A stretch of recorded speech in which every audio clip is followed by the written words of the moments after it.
Ya, Bismillah, Masya Allah. Ustadz, gimana kabarnya Ustadz? Ini qadarullah masih dalam kondisi sakit, pemulihan. Masya Allah, ini ada kawan kita lagi, Mas Fatah, gimana? Alhamdulillah baru datang lagi ke sini mah ketemu gurunya lagi sakit. Ini dia. Iya. Kita banyak-banyak doa lah Ya Allah.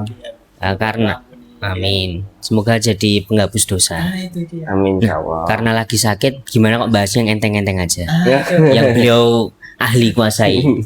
Itu harus lah. Ya, bahas yang apa ya, yang santai ya, Ya santai kita, Yang- santai aja Ustadz. hiburan lah Ya. ya, hiburan tapi hiburan yang bermanfaat lah. Ya, ya. Nah, ini kan Ustadz, antum kan Oh, tadi ya. jelasin tentang ini nih, Betul. taktik memanah dalam Islam kan gitu. Ya, Kita tahu di syariat kita memang ada syariat memanah kan. ya betul Nah. betul. Betul. Tapi sebelum kita masuk lebih dalam lagi, kira-kira di awal nih, Tat, apa sih, Tat? Memanah itu apa, Tat? Coba Iya, antum iya. jelaskan.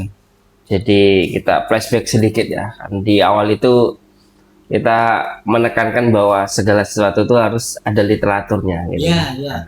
Dan ternyata pemanah itu juga ada literaturnya, ada literasinya, ada kitabnya lah gitu kan kalau dalam bahasa kita. Nah, insya Allah nanti ya kapan-kapan kita bahasin lebih mendalam. Kita awali dengan apa sih manah? Iya. Kalau secara umum ya, kalau masyarakat umum kan mengenal manah itu olahraga. Iya. Olahraga, hiburan, seni, budaya. Nah, itu secara global itu memanah. Dalam hal olahraga, dia membuat tubuh kita jadi sehat, bugar. Nah, dampaknya sehat, bugar, walaupun ini lagi sakit. Ya, itu terkait memanah dalam hal olahraga.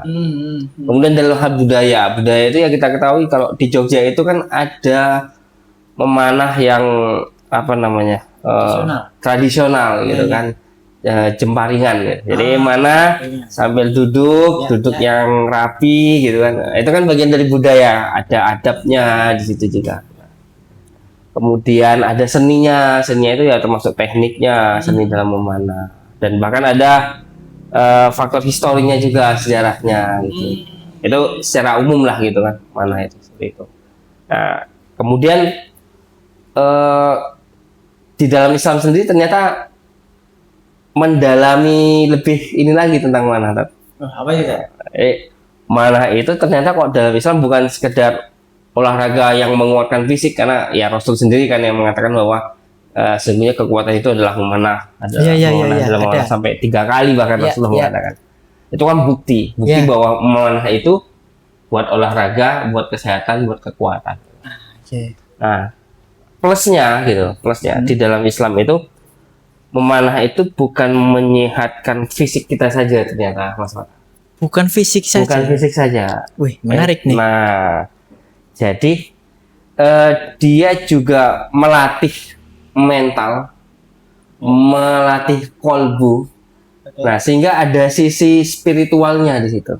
Apa tuh? Kok melatih hati? Baru tahu ini. Maksudnya biasanya olahraga ya biar fisik, tapi kok ini melatih kolbu tuh gimana? Nah. Sambil ngaji apa gimana panahannya? Itu ya, bagus, menarik, pertanyaannya bagus sekali. Jadi ini yang dasar aja gitu. Kok bisa ya melatih kolbu, melatih mana itu kan ada teknik-tekniknya dan nggak bisa sembrono lah istilahnya. Artinya di situ kita membutuhkan kesabaran. Kesabaran itu kan kaitannya dengan hati ya, dengan kolbu ya, kesabaran. Jadi kalau fisik, wah terabas tak itu aja bisa gitu kan. Tapi untuk menentukan posisi terbaik gitu kan, kita harus sabar dalam membidik gitu, sabar dalam mempelajari lebih dalam lagi tentang teknik-teknik manahnya gitu kan. Artinya penuh dengan melatih kesabaran. Nah, makanya saya bilang tadi ada kaitan dengan kolbu. Salah satunya adalah melatih kesabaran. Sabar. Berarti secara ini memang fisik kan tadi ya. Ya. Tapi dengan kita sabar tadi itu itu justru menguatkan hati kita gitu tadi ya. Iya. Kurang lebih. Dengan sabar itu menguatkan hati kita, membuat olahraganya lebih bermakna. Ya. Ada makna spiritualitas spiritualitas gitu.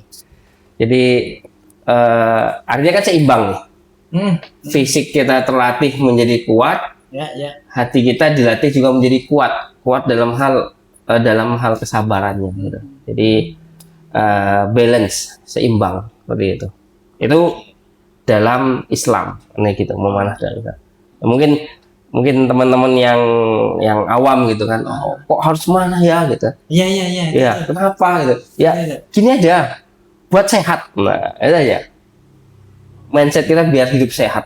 Kan dikatakan juga kan bahwa Muslim yang kuat itu adalah yang paling Allah sukai kan. Iya. Nah, sebagai umat Islam ya udah itu aja patokannya. Aku mau sehat. Salah satu caranya dengan memanah. Kok nggak olahraga yang lain? Gitu ya. Ya Mas. Kok nggak olahraga yang lain? Kenapa harus mana gitu kan? Ya pertama karena dia tadi bisa menyehatkan dan bisa melatih hati. Karena ini juga olahraga yang disunahkan ternyata. Nah, jadi nanti ketika kita memutuskan untuk memanah, untungnya apa sih gitu? Ditawarkan ini keuntungannya, yang pertama adalah menyehatkan badan, kemudian melatih hati, melatih kolbu, dan ketiga ittiba kepada Rasulullah. Artinya ada nilai pahalanya nanti. Nggak asal olahraga seperti itu, Ustaz. Iya. Makanya secara saya itu gimana tadi ya? Kan olahraga juga lumayan suka nih. Ya, contoh main bola, terus nanti badminton, pingpong dan sebagainya. Cuman yang saya menarik tuh ini lah, kan memanah juga olahraga nih. Iya. Tapi bahkan sampai ulama tuh menunjukkan kita punya itu. Iya. Itu kan berarti kan ini bukan hanya sekedar olahraga kan gitu tadi. Iya, bukan. Dan jika digali lebih dalam, antum tadi menjelaskan di awal tuh tentang apa itu memanah, ternyata itu luas banget. Dan itu anak yakin tuh belum semua yang dibuka. Ini sampai setebal ini kan nggak sepele kan tadi. Iya, betul. Dan ya ini konsep lah. Konsep olahraga yang terkonsep, yang kira-kira apa lagi Ted yang bisa kita kenali dari memanah itu Ted? Iya, setelah kita mempelajari memanah itu nanti akan ada fadilah-fadilah yang bisa kita dapatkan. Banyak sih fadilah-fadilahnya gitu. Artinya keutamaan-keutamaan dan manfaat-manfaat yang bisa kita rasakan, bukan hanya tadi tentang kesehatan itu tadi. Kalau kita bicara tentang menata hati kan artinya banyak nih, lingkupnya luas. Bahkan nanti akan ada kaitannya dengan tata cara kita dalam berkehidupan. Jadi ini nih mana itu seperti gini, konsep olahraga yang mana di dalamnya itu nanti kita akan menemukan temanya pendidikan. Jadi mendidik kita menjadi manusia yang jauh lebih baik secara umum ya, jauh lebih baik. Artinya kalau kita tarik ke olahraga, ke memanah, akan menjadi orang yang bisa melatih ketaatan kita dalam beribadah gitu. Kemudian dalam hal hablumnanas, hubungan kita dengan manusia, ya tadi melatih kesabaran, kemudian nanti melatih adab, bagaimana adab kita dalam menasihati orang, itu bisa nanti akan kita temukan lah. Adab menasihati orang, kemudian adab dalam berkomunikasi, adab dalam berhubungan antar sama hablumnanas, adab sesama muslim juga, ukhuwah gitu. Itu nanti insya Allah akan kita temukan lebih dalam lagi ketika kita sudah benar-benar mendalami memanah ini, seperti itu Ustaz.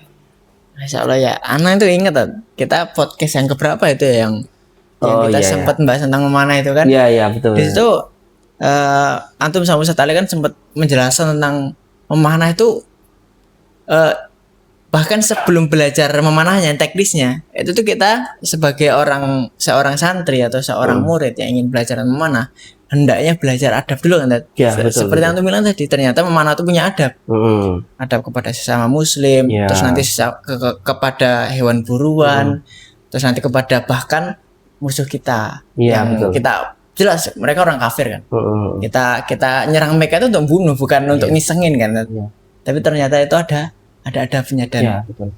ini olahraga yang punya konsep tadi. Insya Allah. Kalau Mas Fatah gimana? Ada kayaknya sedang berpikir. Ini sih Heeh. kan tadi bahas panah. Heeh. Oke, orang mungkin sekarang udah tertarik karena tahu itu sunnah menyehatkan dan ada konsep spiritualitasnya. Sekarang izin pertanyaan, Iya. gimana buat memulainya? Oh iya iya. Iya ya. Kalau gimana harus mulainya? Aku belum punya alatnya gitu tau. Belum punya busurnya, belum punya anak panahnya. Iya. Pertama tuh niat. Dalam Islam kan kita diajarkan niat dulu. Ya, Kalau kita udah niat nih, Bismillah niat ingin belajar mana lillahi ta'ala gitu. Yakin dan yakinlah bahwa Allah akan memberikan jalannya nanti. Minimal Allah pertemukan dulu dengan guru atau orang yang lebih paham, gitu kan. ya. Kemudian dengan circle yang paham dengan panahan gitu.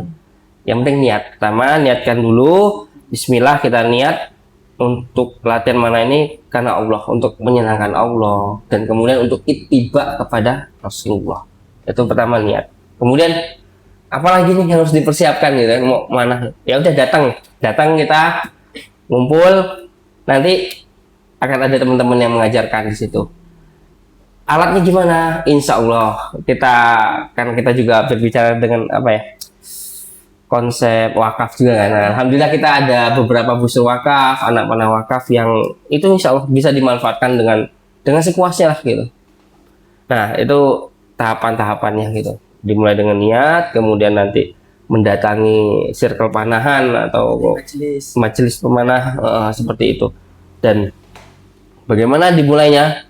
Nah nanti ketika memulainya itu akan masuk temanya adab gitu.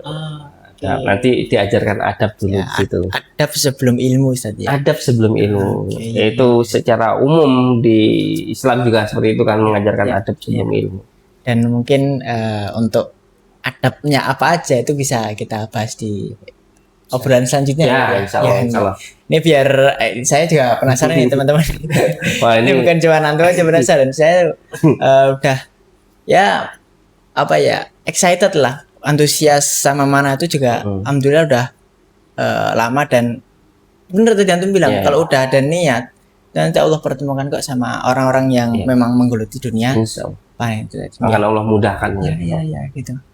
Oke, begitu Ustaz. Allah alam bisawab.